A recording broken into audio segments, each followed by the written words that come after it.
You're listening to The Art of the Horseman, a podcast for equestrians who know that true horsemanship goes far beyond the arena. At the heart of this journey, horses teach us who we truly are, revealing what's possible when we let go of control, lead with love, and allow ourselves to be transformed from the inside out. Around here, horsemanship is lifemanship. And every conversation is a celebration of the ways horses help us grow into who we were meant to be. If you'd like to take it deeper, head on over to becauseofthehorse.net.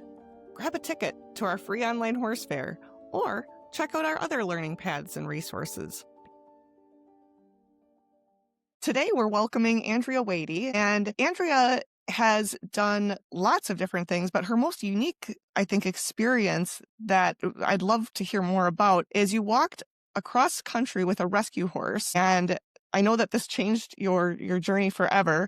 Now you're helping riders bridge the gap between training and true connection. With her unique ability to see the missing pieces in the horse-human partnership, Andrea brings a gentle, intuitive approach to build confidence, trust, and joy in horsemanship. So I know you're going to love this conversation that we have here with Andrea today. So welcome, Andrea. It's great to have you, and great to have you as a part of the fair. You've been a part of the fair multiple years, and we sure appreciate your contributions. Thank you. Yeah, I'm super excited. I think it's been a couple of years, so it's really good to be back and able to join in. Yeah, it's such an important thing, and I love how you bring so many different presenters together. It's really cool. So, can you share a little bit about your journey from the beginnings, kind of what got you into horses all the way on through to the documentary you created, and then what you're doing now? Wow. So that's 50 odd years with horses. So I was born and bred horses. My family always had horses and rode. So it was kind of second nature. I actually learned to ride on a cow, on a dairy cow. That's one of my earliest memories, is riding a cow called Coffee. So that wasn't very comfortable, I seem to remember. But so I grew up in a more traditional way of riding in England. I didn't so much do the whole pony club thing. I was mostly show jumping as a junior. So I was out riding around the countryside to different horse shows because we didn't have a trailer and didn't have a lorry, and just doing all the local shows. So that was really fun. And then I fell in love with a surfer. And that's the other side of the world that I come from. Where I'm from, everyone's into either horses or surfing or both, because we're on a little peninsula that sticks out in England called Cornwall. And he was really into traveling. So we went traveling. We ended up in Costa Rica. We wanted to stay forever. So we opened a horse riding business, because I saw that a lot of what the horses were around and just the general feel with horses was that I didn't find anywhere that I wanted to go riding without feeling like I was contributing to discomfort in the horse. So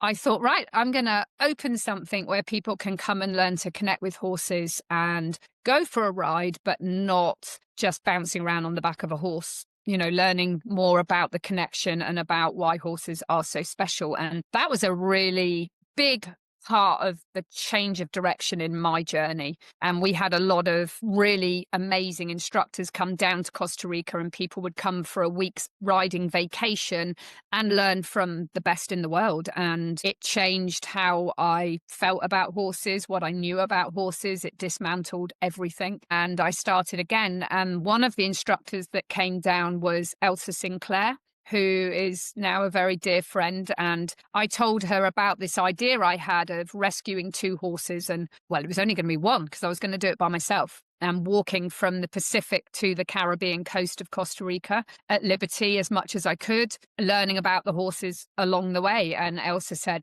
I want to do that with you. Let's do it. And it was her that made the film. And it was the second film in her Taming Wild series, Taming Wild Pura Vida. And yeah, we had the time of our lives. And I'd already been going down the road of looking much more at the relationship and understanding who I needed to be with horses, rather than what I expected them to give me. But the trek certainly took me to a whole nother level of what horses were able to do. I mean, if I'd known ahead what we were getting into, I never would have done it. I never would have asked the horses to do it. They loved it. That's loved so it. cool. They met us every day at the gate. Let's go. Where are we going? I literally think they would have walked for the rest of their lives and been very happy. And I could have too. Yeah. Fun. What are some key lessons that the horses taught you on that journey? Because that was quite a journey, and I'm sure you learned so much, and it's such a unique experience that, many will not have a chance to experience, but I'm sure there's some really profound key takeaways that you took out of that people can Yeah. apply with their horses, and I'd love to hear them. For me, it was control is futile. Don't ever think you're in control because you're not. You cannot control something that doesn't want to be controlled. And you may feel like manhandling and dominating a horse puts you in control, but it doesn't. It just shuts them down. And I think that control is a really big one for people, and it's usually based in fear. So we may not even realize it, but you scratch away at that control and it comes to our inherent fear of very large animals hurting us. And I think it's hard to admit that. But the more that we need to be in control, I think that fear is there and needs to be addressed. And then you soon realize that actually, if you can be in a place of friendship with that horse and come from a place of sharing leadership, of mutual decision making, you are ultimately going to be safer, I Yeah, believe. But yeah. that's just my opinion. No, I think that's great.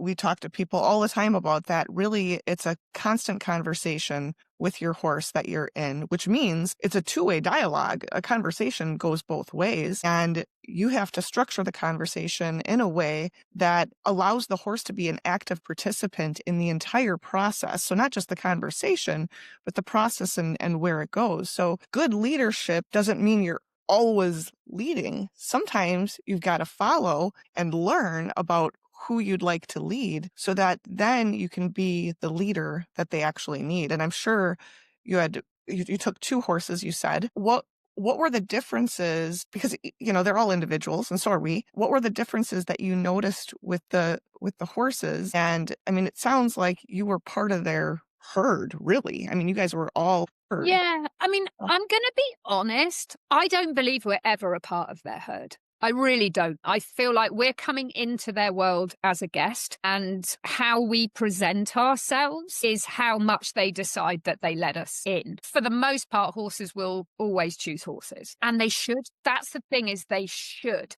My horses do run to me, and I love it, but I don't need it.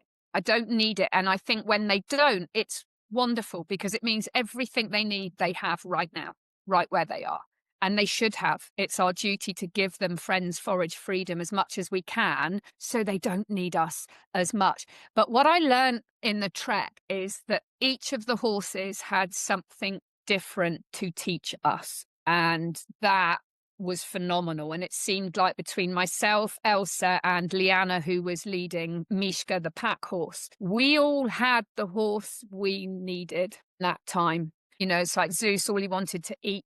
He just wanted to eat the whole time because he'd come from a starvation case. He just wanted to eat. And I wanted to control that. And we needed to get to camp before dark. And, I have to constantly battle rushing woman syndrome. And I'm really good at that. And he just was a mirror to that. And, each of the other girls had their own lessons with their own horses. And once there was one moment in particular where we were going down a steep, steep hill, and there was gullies through, because it was a dirt hill. There was all these cut gullies through it from the rain, and it was so dangerous. And I was trying to control him and don't go so fast, and go exactly where I want you to go. And he just kept getting faster and faster and faster. And in the end, I just went, forget it. And I just started running down the hill, screaming and yelling. And he was running along beside me until he started to go, whoa, slow down.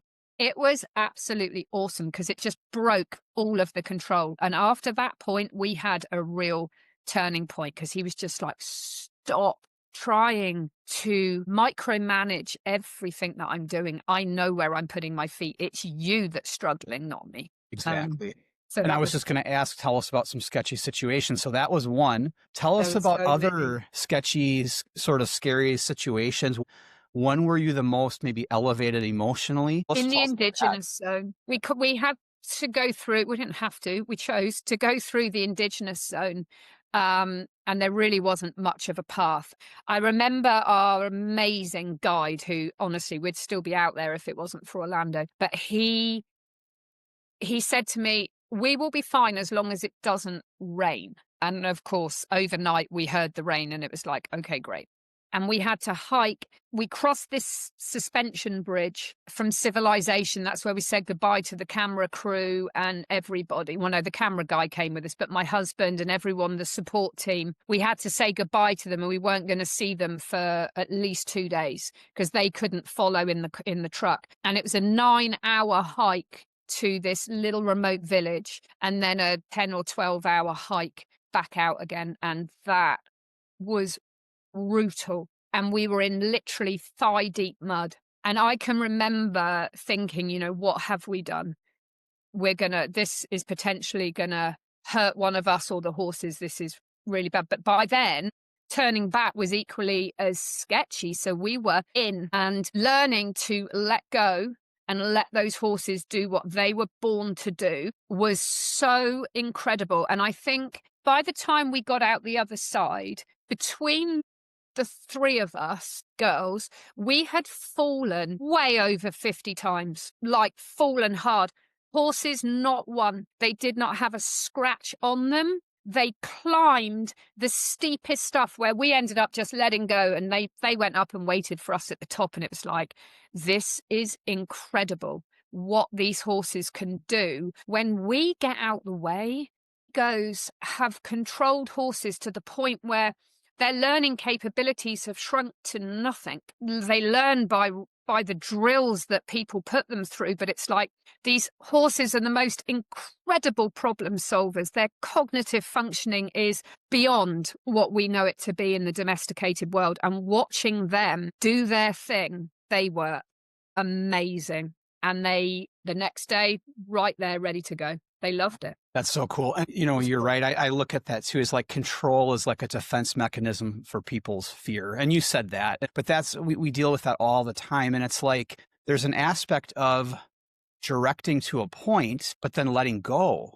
Sure. Because if you're only directing, that's when you say micromanage. But if we direct and let go, direct the thoughts, let it go, the body will come, then all of a sudden it's working really well. And now it's more like we're in a harmonious state with the horse. And when you spend that much time with a horse, you do become a unit. You may not be in the herd, but you are part of the team or a unit with those horses. And our blended her. Yeah, blended. I remember one part, Elsa had the most challenging horse, hands down. Apollo didn't want to be touched. He wanted to walk at 2 miles an hour. He was very challenging. If you tried to put his hoof boots on, he'd just try and kill you, kick, and he was really challenging. And this one day when we were going through the indigenous zone, Elsa was getting terrible vertigo, really, really challenged by it. And she was trying and she was keeping going because we really didn't have a choice. You couldn't stay out there. And it's on camera, actually, in the documentary. Apollo came up beside her and he tucked himself under her arm and he took her until she felt better. And then he was like, get off me. And that showed me one day, I believe in many generations to come, someone or something is going to be able to show us the true level of intelligence and compassion and feeling that horses have. And it is going to fill us full of shame for generations that have gone by. Somehow with technology, they're going to be able to show us this, and it is going to blow our minds. So I can't wait to see what the children right now are going to be doing. I feel like some of us are on the edge of, trying to work with horses in a different way, but I think it's going to go somewhere that we can only imagine, and it's going to be beautiful. I think so too. And I think if your eyes are open and you can make observations, which I know you do because of your life, you can see this in horses. We can see this. We can see some of the things they do. But what happens is, I once had a teacher in school that said horses were dumb animals because they will run themselves to death. And he has no clue. He's confusing intelligence and emotion. And we know that that's their mechanism to flee. But he's not understanding that has nothing to do with intelligence. That's emotion. And a lot of people, they live on the emotional side with their horse, but they're not accessing the intelligence side of the horse, which I think goes back to you saying, kind of let go and let the horse, you. Think as well, I really see my role in this, like the way that Elsa's teaching, I have so much respect for her It is super, super unique. And I've always felt with my own teaching, I want to be a bridge for people who are still in control mode, who are feeling fearful. Perhaps they've had a fall, they've lost their confidence. I've recently started doing this online mentorship where I'm saying to people, look, come with me for a while. Come with me for 8 weeks and let me show you not what I experienced on the trek. That was personal for me. That was my learning. But there is a bridge that I don't ever want it to be them and us. It's like, I want to stand on the bridge and go, hey, come over here a minute and just start to work your way towards this and see how it feels. See if you feel like you can just give your horse a little bit more choice. If you can just learn that actually you don't need to be fearful in this exact situation because you're actually not in danger at this moment. So let's perhaps give the horse the freedom to choose which direction we're going to go. And then when they start to see, actually, my horse did that and he didn't take advantage of me. He didn't try and get one over on me. All these false narratives that we're given that just don't exist. So, yeah, I think it's just being open to looking in a different way and forgiving yourself for anything you might have done in the past, because we do what we do till we know better and then we do it different. I think that's great. That's really empowering to people because especially, the demographic in the horse world is heavily women, and oftentimes it's women that they've had this dream their whole life, but they've had families or careers or things going on in their life, and maybe they've been able to dabble with horses, but then they finally get them and now they're in the dream. But then It's rarely a dream. the doubts creep in, the fears creep in. I'm not as athletic as I used to be.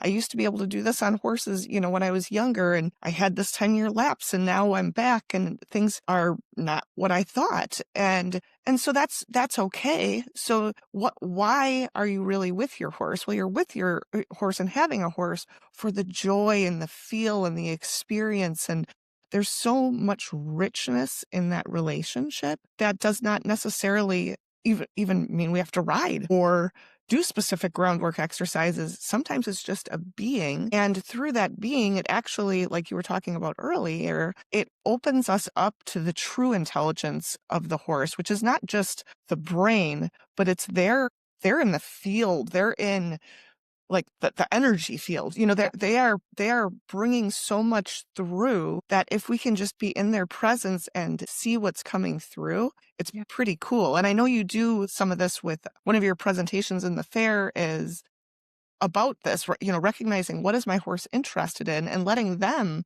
direct the conversation a little bit. Can you talk to that?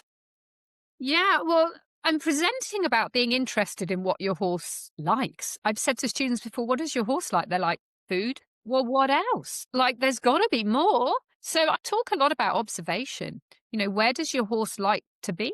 What is it like to investigate? Horses have shut down so much of their natural curiosity because they get told off for it.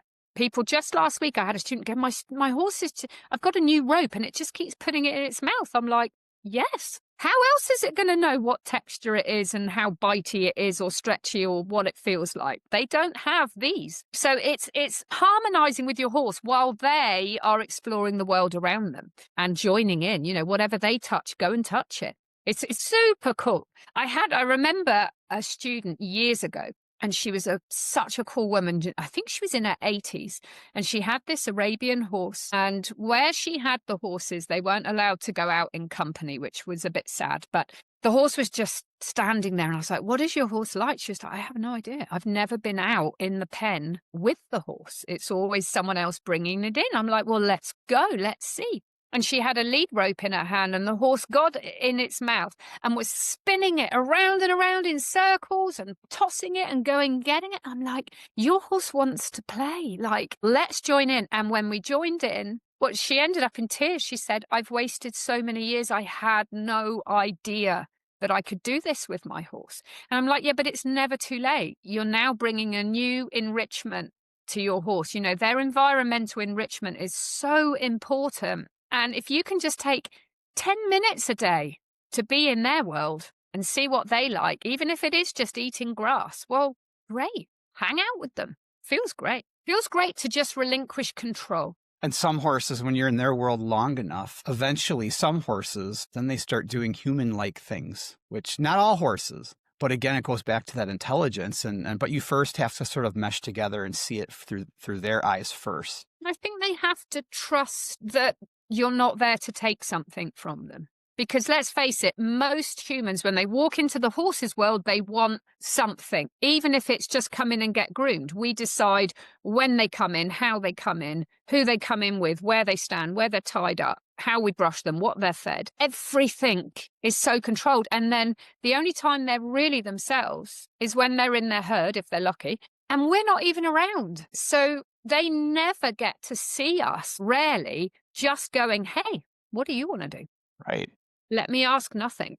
Right. And I think, kids have such an easy time doing this sort of thing, going with them without agendas. And you can see there's, kids, when their heart is just with that horse and the horse is with them, it doesn't, and this is the thing, they're with techniques. Yes, technique can be important and helpful and good. Yeah. But if you look at somebody that's truly connecting with their horse at that level, like a kid, for example, they can be doing everything wrong, but their horse and them are so connected, and not wrong to them. Yeah, it's not wrong to them. The feel is just right there. Yeah.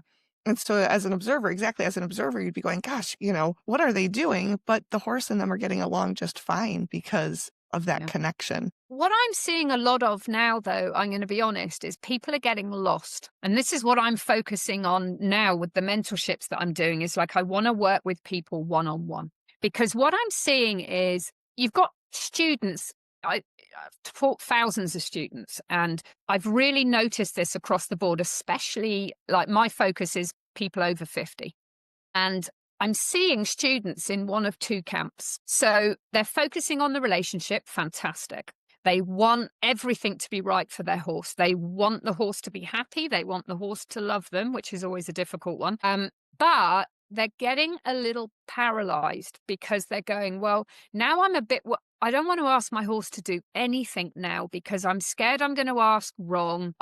Don't think I'm good enough to ask them, so I'm not going to ask anything. But now my horse is not really wanting to be with me anymore, because horses, if we are too wishy-washy, they are a bit like, that energy's just too much, or if we need them so much, it can be really repelling to horses. So I'm finding the students are getting stuck here in the relationship pieces, and then going, now I don't know what to do.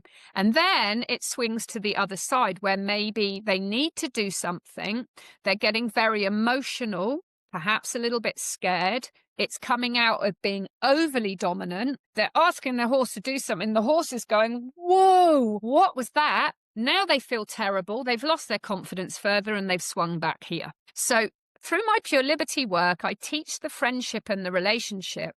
But with the mentorship, what I'm saying is, there are times when we do need to ask our horses to move. I've had students that have been evacuating with the LA fires. There was no choice at that point. It's like, I need you to move and I need you to move now. But I talk about the inner and the outer smile. We want to get to the point where we can go, hey, I need you to move. No.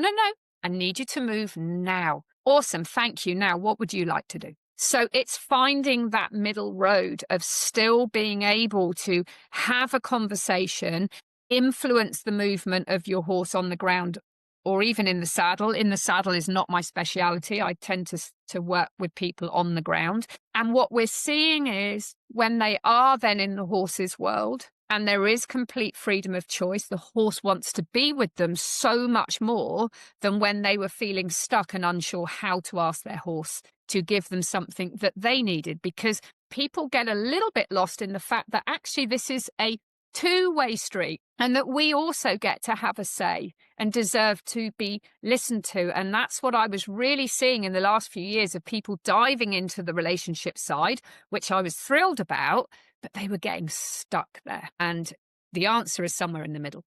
Definitely. Yeah. That's well said. When people are so afraid of making mistakes and they want to be so gentle, pretty soon the horse's mind is going to go to what's most interesting. And sometimes the owner may not be that interesting anymore. So curiosity, using the power of curiosity for a nervous horse, or using curiosity for a horse that's sort of maybe tuning out to their owner, Yeah. there's a lot of power in that, but it takes creativity from us. Absolutely. Yeah. Putting it to purpose and Yeah. being creative and allowing puzzle solving is a great example. Yeah. Can we puzzle solve something together? But it doesn't mean that we need to use escalating pressure. For me personally, really focusing and conquering your own body language. You know, you can intellectualize something and you can believe in your heart, and there's so much you can do with your energy, so much, but you've got to let it out. And you've got to be in your body and not in your head. And then the tools that you're using what I'm trying to say is what I'm seeing. I was having students come for liberty sessions, and they were having the most beautiful, my version of liberty, where there really is freedom of choice, not, you know, a repeated pattern and then you take the rope away and it stays there. There's nothing wrong with that. But I was talking about sort of immersing yourself in the horse's world, still influencing their movement, but not as much. And then people would put a halter on to take the horse out, and this bar fight was starting where the horse was dragging them or they were wrestling. And I'm like, who have you turned into now that you have tools in your hand? And I really thought about this, and I thought, when we are, as humans, we've learned to use tools. But when we get tools into our hands, we become very focused, and we're coming out of our body into our minds, into our hands. Whereas at liberty, we don't have any of that. So we are standing back and being very aware of who we are for the most part. So the piece that I'm really focusing on is, can you keep that liberty mindset when you have tools in your hand? Because it's not realistic for the most part to think that you're never going to use tools. If your horse needs its teeth floating, or the vet's coming, or you're loading, you know, you're going to be using tools. So let's learn how to use them with compassion, invoking curiosity, and using those tools as a way to communicate, not increase pressure until you get the result that you want.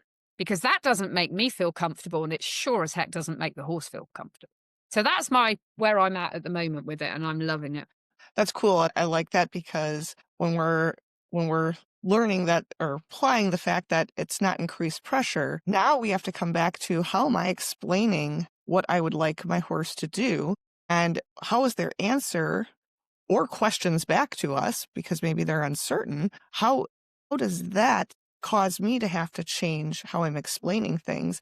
And at Liberty, I can see where people really have to, like, how do I need to explain this better? But then when they got that tactile thing in their hand, and there's probably a lot of muscle memory and a lot of nervous system stuff that all goes into that, because Tension, yeah. And then And I imagine when think- they get into the saddle. Yeah, it all carries up. And I think what you can learn at Liberty, I always say, like, if you've got a new horse, stay at Liberty for 2 months before you do anything. I mean, you might have to still use a halter, but the micro signals that you learn to pick up on and focus, they are still there when you have tools in your hand. And the tools, you know, I can always remember when I first started walking across Costa Rica, day one, I was just a mess. The tension of it all, the prep, arranging everything. I was it's all got to be right. And day one, we're walking, and all Zeus wanted to do was eat, and he was dragging me. So I was pulling him, and I'm like, this is so far from what I had in my mind, because I'm in a complete nervous system meltdown because, you know, the cameraman's too far back, and it was all just day one fear of, oh my gosh, we've put all this together, and Elsa's flown in and, you know, invested a lot of money, and oh my gosh, it's all on me and it's got to work. That was not the frame of mind to be working with a new horse. And I can remember saying to Elsa when I was nearly in tears, oh, if he runs me over one more time. And she just looked at me and started laughing. And I was like, what are you laughing at? And she was like, how can he run you over if you're not there? And you know, I knew this stuff, but I had lost myself to my stress hormones. And I just started laughing. I was like, my gosh, I got so sucked in to wrestling this horse. And her point being, keep yourself moving. You don't need to be right underneath your horse or controlling your horse. As soon as I let that go, everything fell into place for the most part. And it was, again, can I let go of control, of using my tools way too much, keeping that liberty mindset, keeping a smile in the rope, and moving my own body language, and my own energy to be able to connect with this horse. And that's when you learn, who do I need to be? Because they don't need to be anything. They just are the way they are. We have to learn, who do we need to be to reach this horse and connect this horse, so that we can use the tools in the lightest possible way. I always say, be the lightness that you want to see in your horse. If you're bracing, your horse is going to brace. So how can you navigate that? So yeah, it's fascinating. Horses are amazing. Definitely. They are. I really like how you talk about, people need to get to know their horse in those first couple months. Maybe you do just get to know them. And I also love the enrichment of the environment. We have a connected mind course, and the whole first module is, observe your horse. You have to learn to read them. You need to put things into their environment, tarps, cones, poles, and you watch from the other side of the fence if you're not comfortable, or you go in and you learn, how do they interact with their other herd mates? What are their reactions and responses? And when you start doing the things that you're talking about here, by spending time and really learning what the horse needs from you, by learning about them, now we can erase a lot of our own fears, because knowledge and understanding really make a huge difference in the fear process. Yeah. Knowledge is everything. I am always going to be a student when it comes to horses. Yes, I teach and I share, but I'm sharing things that I'm learning all the time. Like these horses behind me, we did a clinic, myself and Callie King were teaching in California, and we were observing this wild herd. It Returned to Freedom, a fantastic organization in California. It sounds so obvious, but I was sat watching them. And, I've been around horses for over 50 years, and I had the absolute revelation, which helped mold this mentorship that I'm teaching now. You never see these horses pulling each other from the front. They only drive each other from behind. Now, okay, yes, they'll come in on the side or whatever, but for the most part, when they wanted another horse to move forward, they would come in and push from behind. And I'm not talking about biting or increasing pressure. They were just nudging. Hey, walk forward. I don't feel confident. Can you go first? I was like, not one of them went to the front and pulled from the front, which is how we always try and control a horse, where it is the most alien thing to them. And I sat watching it and I was like, they don't even do that. So, you never stop learning. I want to always learn. And I just think that the deeper you get into this, the more you realize we know very little about horses. And if we're open, they are showing us every step of the way, whether we're on the right track or not. That's cool. I've always strived to be a student of the horse, and I love how much you have embodied that. I mean, going and studying wild horses, going on a trek and seeing, you're in real world conditions doing this. And that's where the learning really gets deep, because it's not, just out in a paddock with your horse. It's real experiences. Yeah.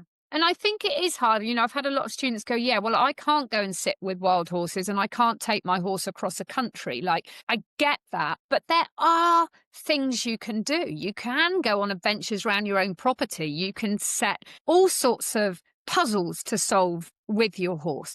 But go into it with the mindset of, let's do this together, or let me watch them do it. Let me learn how they learn. Like, one of the biggest things is I love watching horses, like you said, put cones and tarps, how long it takes some horses to process, and then watch a video of yourself working with your horse and you think you've given them a big gap between asks, but actually it was maybe 2 seconds if you're lucky, and then you're asking again.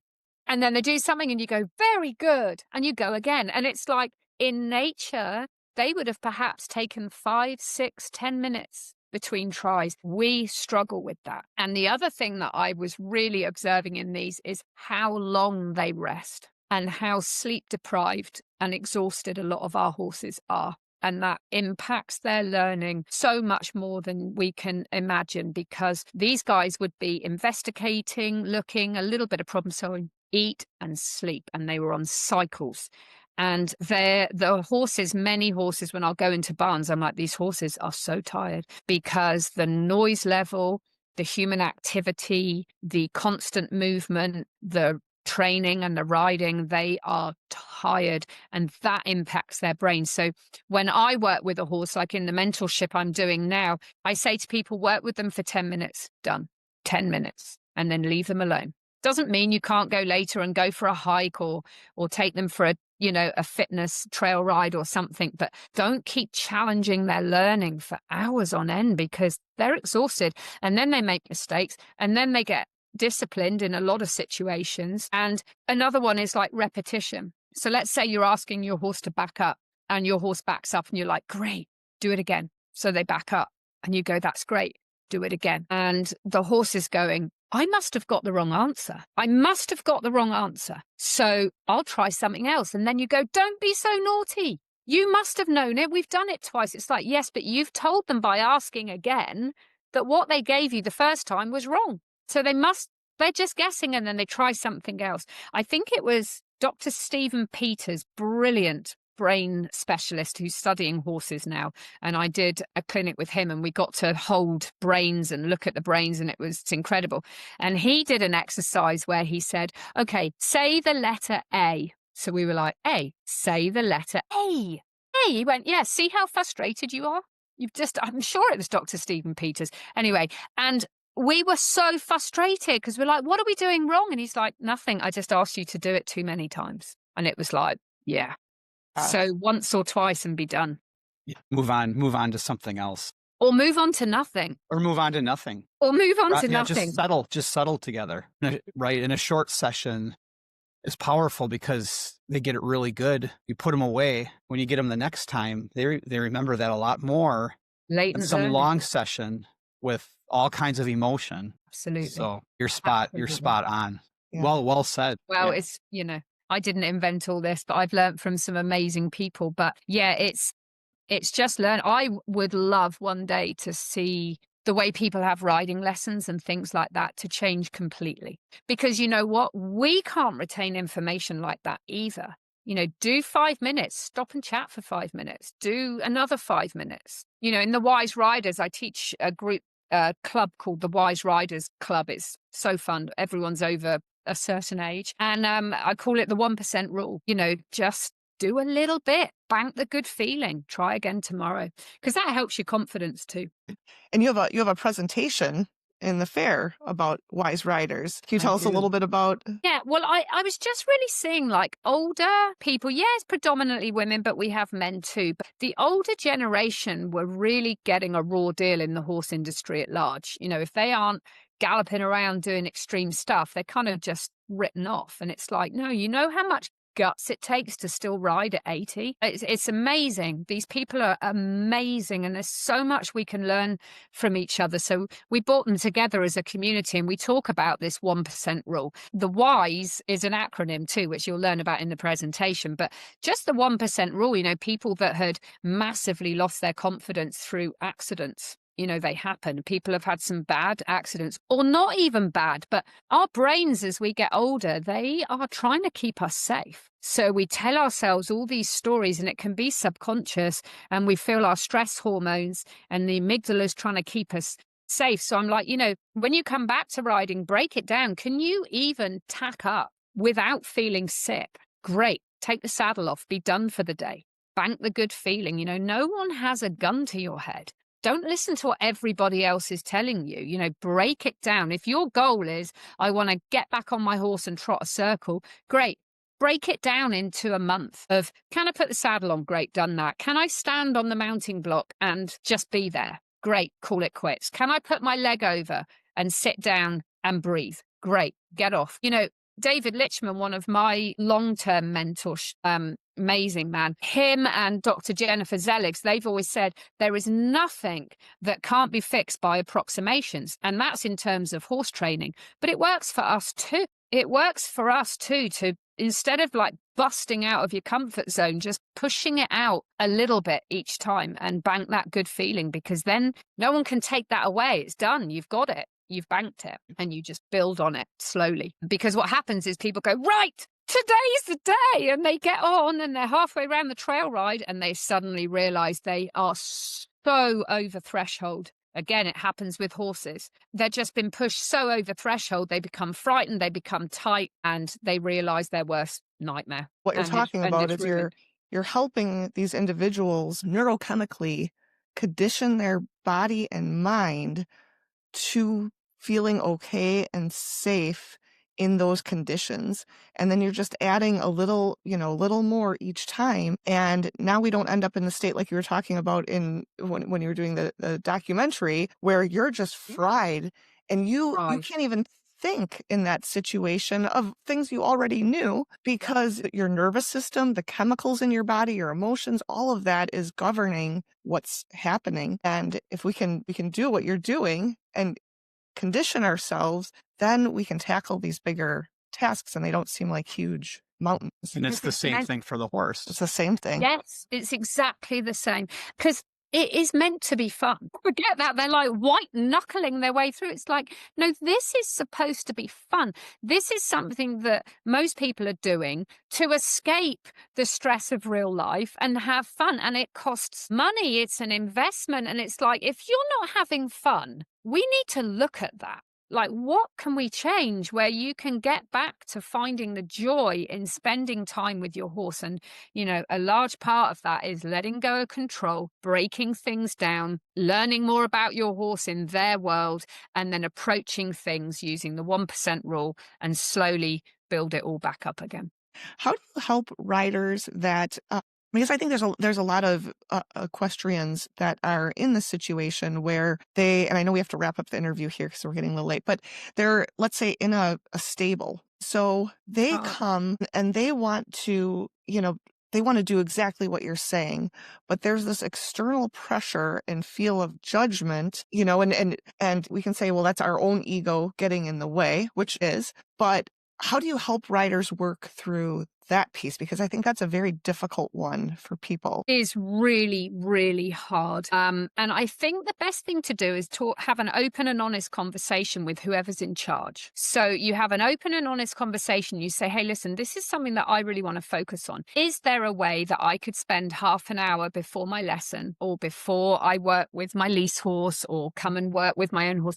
I would just like half an hour where I could maybe take this horse out and graze in hand and just spend time observing them. Do you have a problem with that? And I've had so many students do this, and there's been very few who have said no to that. And there's actually a really good book that's out at the moment that's just come out by Mel Robbins called Let Them. And I recommend anybody in whatever they're doing in life to read that book. And it's about, if you are experiencing external pressure, it's like, let them. But let me make choices that work for my life. And it's by having open and honest conversations, because otherwise you just get frustrated, you feel resentful. That emotion is brought to the horse, then the whole thing deteriorates. So just saying, being honest, this is what I want to focus on. And when people give you lots of unwanted advice, part of the Wise Riders Club, we do webinars with the most incredible presenters. We've had Warwick Schiller, Karen Rolfe, Linda Tellington-Jones, so many. It's Karen Rolfe's advice that really stuck in my mind is when people give you advice of what you should be doing, you just say, thank you, and that's it. Don't add anything, just go thank you and carry on doing what it is that you want to do. Because I do think sometimes the industry holds us a little bit in this thing where it can be very disempowering. I'm not suggesting someone who's very green with horses goes out with a 2-year-old Mustang and learns to be its friend. I'm not suggesting that. But there are many, many situations where people, when they use their own intuition and keep basic safety in mind, there's a lot that you can do to go out and learn to connect with the horse and stay safe. And, most people that I teach, they're over 50. You think how much life experience and how much difficulty they've navigated in their life with children, illnesses, elderly parents, difficult life things, that they had some difficult personal growth, but they were strong through it. Yet we come into the horse world and we suddenly become a shrinking violet. We don't think that anything we've got to say is worth listening to, and that we're hopeless. That is not the case. When we can bring that passion and love we have in our hearts to our horses, there is so much power that you have in yourself of trusting your gut. So many students have said to me, I knew in my gut what I was seeing wasn't right, but I didn't feel like I could speak out. It's like you are the only person that can advocate for your horse. And you've got to trust that you know the right thing to do for your horse. I love that. I think that's a great place to end the interview, actually. That's super empowering, and it's a message that people need to hear. That was fantastic.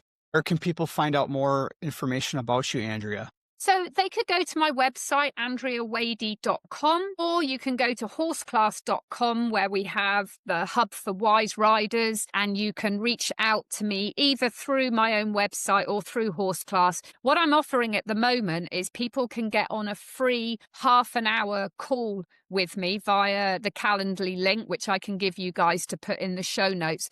And people can come and talk to me for half an hour about where they are with their horse, things that they're struggling with. I can tell them about the mentorship or other things that I might be able to help them with in ways to connect with their horse. And that's a free half an hour to chat with me. No obligation to purchase anything. I just love talking to people and seeing how I might be able to help them. Well, that's very generous of you and your time. And thanks for giving us so much time today. It's been great. Yeah. Thank you. We appreciate you. I appreciate you guys. It's great what you're bringing to everybody. Thanks for riding along with us. If you're finding these conversations meaningful, leave us a quick review and help bring more of this work into the world. If you'd like to take it deeper, head on over to becauseofthehorse.net. Grab a ticket to our free online horse fair, or check out our other learning paths and resources. Because of the Horse, I believe in better people, better horses, and a better world.